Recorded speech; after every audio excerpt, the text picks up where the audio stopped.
Politie houdt 36-jarige verdachte aan voor moord op Middelburgse vrouw. De vrouw werd woensdag dood in haar woning aangetroffen. En verder in deze Zeeland nu. Nieuwe en verdwenen sterren bij Zeeuwse restaurants. En steeds meer ZZP'ers op de werkvloer.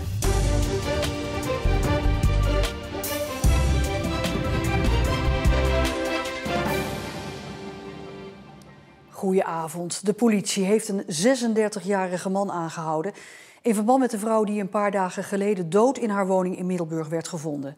De man heeft zich afgelopen nacht rond 3 uur zelf gemeld bij de politie. De aangehouden man is afkomstig uit Oost-Soeburg. De politie wil niets zeggen over de relatie tussen de verdachte en de vrouw. Volgens woordvoerder Alwin Don was de politie al naar de man op zoek, maar konden ze hem niet vinden. De vrouw, een docente op Scalda, werd woensdag dood in haar woning aangetroffen, nadat ze niet op haar werk was verschenen. Er is nog veel onduidelijk over de dood van de vrouw. Ze woonde in deze straat, hier achter mij, in de Granaat. En dat is in de buurt achter het NS-station in Middelburg. Buurtbewoners zeggen dat ze al eens een keer zwaar mishandeld aan de deur heeft gestaan. Wie daar verantwoordelijk voor was, dat weten we niet. En we weten ook niet of dat voorval te maken heeft met de aanhouding van de verdachte vandaag. De 36-jarige man uit Oost-Soeburg. De politie hoopt dat zijn aanhouding rust in de wijk brengt, omdat een aantal omwonenden ongerust was. De politiewoordvoerder wil niet zeggen of de man de enige verdachte in de zaak is en of er mogelijk meer betrokkenen zijn. De politie heeft tot en met afgelopen zaterdag onderzoek gedaan in de woning van de vrouw. Hoe de vrouw om het leven is gebracht wil de politie nog niet zeggen, omdat de verdachte nog uitgebreid moet worden gehoord. Waar er vorige zomer nog gesmeekt werd om regen, hopen de boeren nu dat de regen de komende tijd ophoudt. Want door die regen en kou staan de boeren in de wachtstand. Natte grond. Het zorgt ervoor dat boeren niet kunnen poten of zaaien omdat het land onbegaanbaar is. En daardoor blijft het poot- en zaaigoed in de schuren liggen. De schuur van Hendrik Jan ten Kate in Poortvliet ligt vol pootaardappelen die vorig jaar rond deze tijd al lang in de grond zaten. Dat we nog zo weinig gedaan hebben, dat is wel uniek. Ik heb nog geen biet in de grond en dat is eigenlijk wel uniek. Dat heb ik in die 20 jaar ook nog niet meegemaakt dat ik zo laat ben. Wat is de stemming onder de boeren? Nou, men wordt wel een beetje zenuwachtig. Ja, uiteindelijk, ons inkomen is natuurlijk voor een heel groot gedeelte afhankelijk van uiteindelijk de opbrengst. En ja, dat betekent wel dat je een keer moet zaaien. En doordat de gewassen zo laat de grond ingaan, mist een stuk van de groei. En verwacht ten Kate ook dat de uiteindelijke opbrengst ervan dat die afneemt. Hij hoopt dat de gewassen dan volgende week wel de grond in kunnen. Wisselende resultaten vandaag voor Zeeland bij het bekendmaken van de Michelinsterren. 2 restaurants raken sterren kwijt, 1 zaak kreeg zijn eerste. En dan was er ook nog een bijzondere prestatie voor 2 restaurants in Koudekerke. Zelden werd er vooraf zoveel gespeculeerd over de Michelinsterren als dit jaar. Ruim een week geleden ging er een foto rond waar restaurants die bekroond zouden worden op zouden staan. Zouden, want volgens Michelin was het fake nieuws. Het zorgde wel voor veel spannende gezichten bij de aanwezige Zeeuwse chefs. Bij de uitreiking was er al snel goed nieuws voor de Zeeuwse zaken. De eerste groene ster gaat naar Koudekerke, Marcel Meijer, Hof aan Zee. De groene sterren zijn voor zaken die duurzaamheid heel hoog in het vaandel hebben staan. En verrassend genoeg opnieuw een ster in Koudekerke. Dennis Willem. Ja, je zou een bekroning op overdoen natuurlijk. Dan in één keer bam, 2 in Koudekerke, dus dat is tof. Ja. Koudekerke, of all places, is nou toch wel de hoofdstad van de Groene Ster. De 2 huidige 3-sterrenchefs, Jonny Boer uit Zwolle en natuurlijk Jannes Brevet uit Kruiningen, maakten de namen van de nieuwe 1-sterrenzaken bekend. En daarbij ook goed nieuws voor Zeeland. We gaan daar een plaatsgenoot, een provinciegenoot van Jannes, is in Goes en dat heet Podium.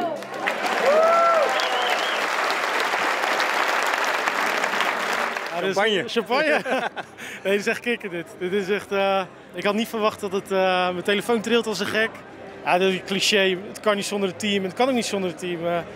Maar ja, bizar. Waanzinnig, waanzinnig, waanzinnig. Heel blij, heel blij. Ik hoorde Goes en ik denk, yes! Het is echt super, super leuk. Want we blijven natuurlijk Wouter en zijn team een beetje op de voet volgen. Goed even, papa! Ja! Bizar, hè? Er komen in Zeeland geen nieuwe zaken met 2 of 3 Michelinsterren bij. En in Goes, in restaurant Codium, dat dus vandaag zijn eerste Michelinster kreeg. Daar staat verslaggever Remy op, meneer. Ja, Remy, ja, natuurlijk blijdschap daar hè, bij Codium. Maar ja, er was toch ook nog vervelend nieuws hè, voor Zeeuwse restaurants. Ja, zeker. Vooral voor Pure Sea in Katzand. Die hadden 2 Michelinsterren. Alleen chef Circo Bakker neemt daar na 12 jaar afscheid. En Michelin heeft besloten dat zijn opvolger Jeffrey Laberg uit Capelle niet direct die 2 sterren mee mag nemen. Sterker nog, ze verliezen allebei de sterren die ze hebben. Dus die gaan met 0 sterren verder. En hetzelfde geldt voor Katseveer en Wilhelminadorp. Die hebben 19 jaar lang een ster gedragen. Afgelopen jaar ook een overname gedaan. Rutger van der Wil is gestopt. En Leon Vermeer is daar nu de chef. En Paul Labrière is de eigenaar, mede-eigenaar, samen met Leon. En ja, daarvan zegt Michelin, die hebben nog wat meer tijd nodig om zich te bewijzen. Dus ja, misschien krijgen ze volgend jaar 1 of 2 sterren terug. Maar die moeten dus flink aan de bak. Ja, je noemde net een mysterieuze foto hè, die rondging en waarop de sterren al aangekondigd werden. Maar klopte dat nou een beetje wat betreft de Zeeuwse restaurants? Nee, alleen Codium klopte dus, want er werd gesproken over een 2e ster voor Melief Steenwolf van Dijk en een 3e ster voor de Zeeuwse chefkok Sidney Schutte, die in Amsterdam werkt en uit Nieuwland komt. Ja, en uiteindelijk, als je die lijst bekijkt, er zijn maar 4 van de 13 namen die erop stonden, die klopten. Dus ja, waarschijnlijk is het gewoon iemand geweest die een hele flauwe grap heeft uitgehaald. Maar goed, je staat daar in Codium. Is de champagne daar al open gegaan? Nou, je ziet het hier achter me. Het is nog leeg en dat is heel simpel, want Wouter Kik, die we net zagen, de chefkok, en de gastheer Jean-Luc Etienne staan in de file. Dus ze zijn onderweg. Ze zijn hier over een half uurtje ongeveer. De andere koks die zijn in de keuken heel druk dingen aan het snijden, aan het voorbereiden, oesters aan het opensteken. En de champagne staat al koud, dus die gaat vanavond ongetwijfeld nog open. Remy, dankjewel. Zeeland heeft er vorig jaar 740 miljonairs bijgekregen. In totaal telt onze provincie nu zo'n 7500 mensen met een vermogen boven de miljoen. Dus het gaat om een stijging van 10%. En die hoge toename is te wijten aan de stijging van de huizenprijzen. Want daardoor is het vermogen van veel mensen toegenomen. De gemeente Schouwen-Duiveland kreeg de meeste miljonairs erbij. En die gemeente die had toch al de meeste miljonairs van heel Zeeland.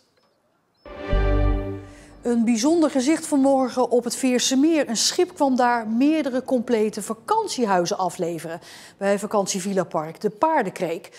Normaal gesproken gebeurt dat over de weg, maar per schip blijkt milieuvriendelijker, makkelijker en goedkoper.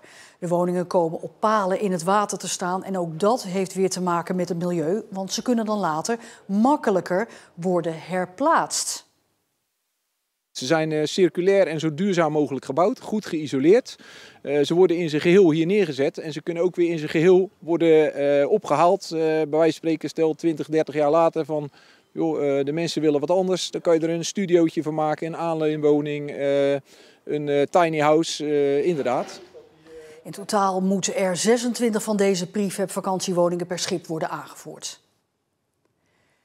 In de zorgsector wordt noodzakelijkerwijs steeds meer gebruik gemaakt van ZZP'ers. Ja, die om allerlei redenen voor zichzelf zijn begonnen. Het maakt niet alleen dat de zorgbudgetten er sneller doorheen vliegen.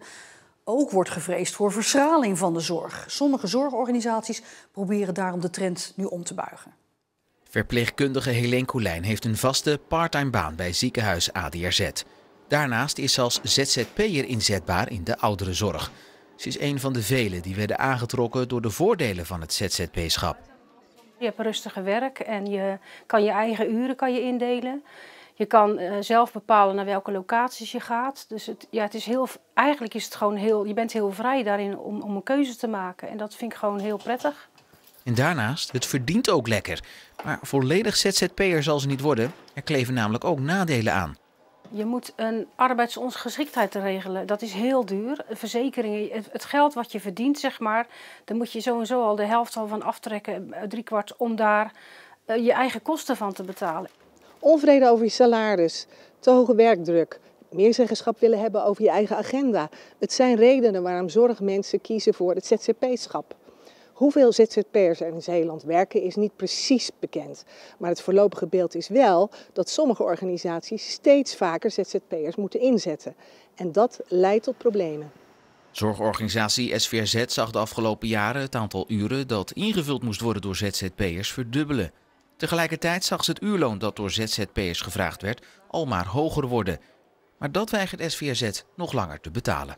We hebben gezegd dat wij de beloning van de ZZP'ers eigenlijk gelijk willen trekken. Dus dat we de balans terug willen brengen tussen enerzijds wat wij zorgprofessionals betalen, belonen op ZZP-basis en zorgprofessionals die bij ons in dienst zijn. Wij vinden dat er geen verschil moet zijn tussen de kwaliteit die wij verwachten van de zorg die wordt geleverd, maar dat er ook geen verschil mag bestaan tussen de beloning die wij bieden voor die twee groepen van zorgprofessionals. Dus werden de tarieven naar beneden bijgesteld. De maatregel kwam hard aan bij ZZP'ers, maar SVRZ zegt dat ze niet anders kan. Ze probeert hiermee niet alleen de zorg betaalbaar te houden, maar ook verdere uitstroom van vast personeel te voorkomen.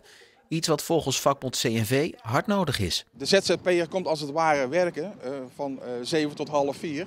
Maar het vaste personeel, dat zorgt voor de begeleiding van stagiaires, voor de leerlingen. Zij doen mee aan werkbesprekingen, werkoverleg. Zij scholen zich intern.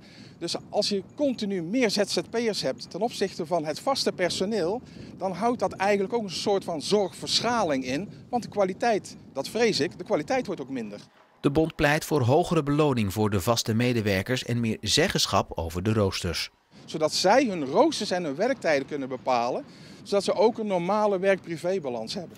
Ook volgens Helene zit de oplossing in salarisverhoging. En daarnaast zouden campagnes om het werken in de zorg te promoten mogelijk kunnen helpen. Begin deze maand heeft minister Van Gennep nieuwe regels aangekondigd voor flexwerkers en ZZP'ers. Die moeten vanaf 2027 ook echt een verplichte arbeidsongeschiktheidsverzekering afsluiten. Het was weer een koude voorjaarsdag in Zeeland. Met maximaal 11 graden is het kouder dan gebruikelijk voor deze tijd van het jaar. En de komende dagen zien we de zon wat vaker, maar de temperaturen blijven relatief laag. En op Koningsdag, donderdag, misschien een buitje. En kijk op onze site naar het verhaal van boerin Bertie uit Renesse. Ze vroeg in het tv-programma Onze Boerderij in Europa haar vriendin Rosita ten huwelijk. En die zei ja, dus boerin Bertie is verloofd. En de aflevering waarin Bertie haar huwelijksaanzoek deed is gisteravond uitgezonden en inmiddels door 2 miljoen mensen bekeken. En daarmee besluiten we deze Zeeland nu nog een hele fijne maandagavond en graag tot morgen.